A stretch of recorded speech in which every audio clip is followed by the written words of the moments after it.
Hello friends, प्रभात TV रे आपण मानक स्वागत। आज वीडियो को आरंभ करने पूर्व चैनल टी को निहाती भाव में सब्सक्राइब करूँ, जहाद्वारा कि सर्वप्रथम लाटेस्ट वीडियो आपण मैंने सर्वप्रथम पाइपर और निज सांग सहित शेयर करूँ। तेज चलतु आज वीडियो को आरंभ करवा। मैट्रिक परीक्षा रे कॉपी धरिबा हो कि विशृंखला रखिबा विभिन्न क्षेत्र में फायदा दौची प्रथम थर पर व्यवहार होइतबा आर्टिफिशियल इंटेलिजेंस बा एआई केउठी माल प्रैक्टिस रखी तो आउ केउठी हॉल भितर अनधिकार प्रवेश करथिबा पुलिस कर्मचारी को धरिची एही अत्याधुनिक टेक्नोलोजी। तेबे बोर्ड परीक्षा को केमिति श्रृंखलित करुची एआई कैमेरा आसंतु जानिबा। मैट्रिक परीक्षा आरंभ ही अलर्ट दौची एआई रखुची कॉपी धरी नेउची सामान्य विशृंखला और अव्यवस्था। मनीष आखि को चकमा दे दौची किंतु एआई कैमेरा को नुह। बोर्ड परीक्षा आरंभ ही एक्शन मोड रे आर्टिफिशियल इंटेलिजेंस बा एआई। कटक जिला नरसिंहपुर अनंत नारायण हाईस्कल रे गतकाली परीक्षा चलता बेले हॉल भितर जड़े पुलिस कर्मचारी पशिबा एआई अलर्ट देबा परे एहार तदंत पई डीओ को निर्देश देबा सह कार्यानुष्ठान पई जिलापाल को अवगत करिछि बोर्ड।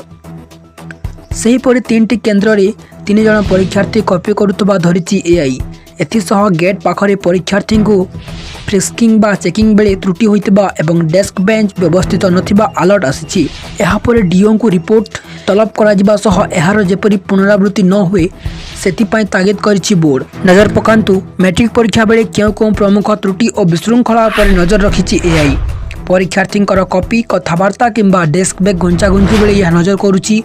परीक्षा केन्द्र रे मोबाइल रो व्यवहार, हॉल रे इन्वेस्टिगेटर अनुपस्थिति किंबा चलप्रचल न हेबा, स्ट्रंग रूम रे आवश्यकता ठारू अधिक लोक एकाठी हेबा, ठीक समय रे फाटक खोला और बंद होछि कि नहीं, प्रश्नपत्र खोला जिबा एवं परीक्षा खाता बंटन, शिक्षक शिक्षयित्री किंबा पुलिस कर्मचारी गपुथिले भी आसिबो अलर्ट।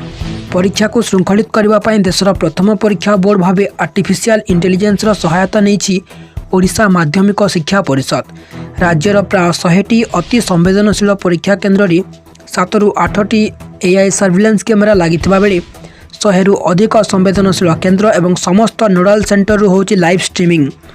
एसबू सीधा सड़क संजोग होइछि बोर्ड कार्यालय रे कमांड कंट्रोल रूम सह। विराट एलईडी स्क्रीन रे वीडियो लाइव स्ट्रीमिंग होची एवं एआई अलर्ट आसुची।